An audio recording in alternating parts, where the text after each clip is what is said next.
Hello friends, എല്ലാവർക്കും life of സ്നേഹയുടെ പുതിയ YouTube ചാനലിലേക്ക് സ്വാഗതം.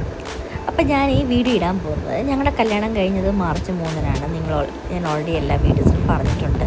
അപ്പം കല്യാണം കഴിഞ്ഞത് ഞങ്ങൾക്ക് എങ്ങോട്ട് ഹണിമൂണ് പോകാൻ പറ്റിയിട്ടുണ്ടായിരുന്നു കേട്ടോ. ചില സാങ്കേതിക കാരണങ്ങളെ കൊണ്ടും എൻ്റെ ലീവ് എനിക്ക് അഡ്ജസ്റ്റ് ചെയ്ത് കിട്ടാത്തത് കൊണ്ടും ഒക്കെ എനിക്ക് പെട്ടെന്ന് തിരിച്ച് പോകുന്നതായിരുന്നു ദുബായിലേക്ക്.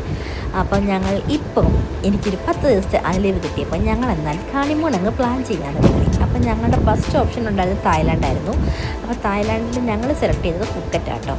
അപ്പം ഒരു 5 ഡേയ്സ് ട്രിപ്പാണ്, 5 ഡേയ്സ് 4 നൈറ്റ്സ് അങ്ങനെയാണ് എടുത്തിരിക്കുന്നത്. അപ്പം Dubai to Cochin, Cochin to Phuket അങ്ങനെയാണ് ഞങ്ങൾ പ്ലാൻ ചെയ്തത്. ഞാൻ ആദ്യം ഈ ഫുക്കറ്റ് എന്ന് പറയണമെന്ന് ഈ വീഡിയോയിൽ റിവീൽ ചെയ്യണമെന്ന് ഞാൻ ഉദ്ദേശിച്ചതല്ല.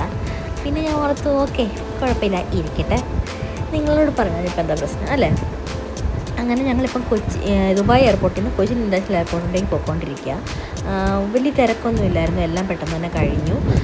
അത്യാവശ്യം വേഗം എല്ലാം ചെയ്തു. ബോർഡിങ്ങിലാണെങ്കിലും ഇമിഗ്രേഷനാണെങ്കിലും എല്ലാം പെട്ടെന്ന് കഴിഞ്ഞു. അപ്പം ഞങ്ങൾ രണ്ടുപേരും മാത്രമേ ഉള്ളൂ ദുബായിൽ നിന്ന് കൊച്ചിയിൽ നിന്ന് നമുക്ക് വേറെ ഫാമിലിയായിട്ട് ജോയിൻ ചെയ്യും. അങ്ങനെ കൊച്ചി എത്തി. ഇനി കൊച്ചിയിൽ നിന്ന് നമുക്ക് നെക്സ്റ്റ് ഫ്ലൈറ്റ് ഫുക്കറ്റിലേക്കുള്ളത് നെക്സ്റ്റ് മോർണിംഗ് 2 AM നമ്മളിവിടെ കൊച്ചി എത്തിയത് ഒരു അറൗണ്ട് 6-6:30 ആ ടൈമായപ്പോൾ എത്തി. അപ്പോൾ നമ്മൾ നേരെ ഒരു ഫ്രണ്ടിൻ്റെ വീട്ടിലേക്ക് പോയി അവിടെ സ്റ്റേ ചെയ്തിട്ട് ഫുക്കറ്റ് പോകാമെന്ന് കരുതി. അങ്ങനെ ഫുക്കറ്റ് എത്തി നെക്സ്റ്റ് ഡേയിൽ. ഈ ബാക്കി വിശേഷങ്ങൾ നമുക്കിനി കാണാം.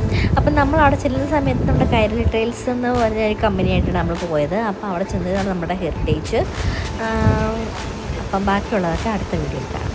Okay, by.